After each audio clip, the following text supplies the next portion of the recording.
សូមមិត្តភ័ក្តិបងប្អូនអរគ្នាក្នុងវីដេអូនេះគឺខ្ញុំបង្ហាញពីម៉ូទ័របូមទឹកនេះមានមិត្តភ័ក្តិណាត្រូវការអត់នេះតម្លៃវា$45នេះខ្ញុំសាកបាញ់ទឹកគឺខ្លាំងប៉ុកេមែននឹងដាក់ដៃបានទេគឺមុតដៃជាមួយខ្ញុំបាញ់ប្រេងម៉ាស៊ីននៅជាប់នៅម៉ាស៊ីនខ្យល់របស់ខ្ញុំជាមួយបាញ់ឲ្យមើលនេះអានេះប្រេងម៉ាស៊ីនវានៅក្តាំងយួរនេះជាមួយដាក់ឲ្យមើលនេះនេះនេះប្រេងម៉ាស៊ីននៅក្តាំងជាប់យួរនេះដាក់ទៅនេះ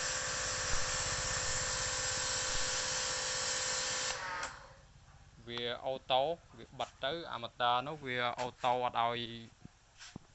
ម៉ូទ័រដើរទេនៅពេលដែលយើងបិទទឹកអត់យើងអត់បាញ់យើងកាន់អត់បាញ់គឺវាបិទគឺខ្លាំងប៉ុកេមែននេះទិញមកសាកល្បងមើលនេះ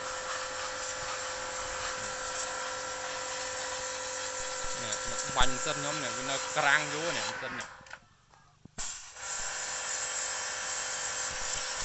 អញវេះយកមកនេះ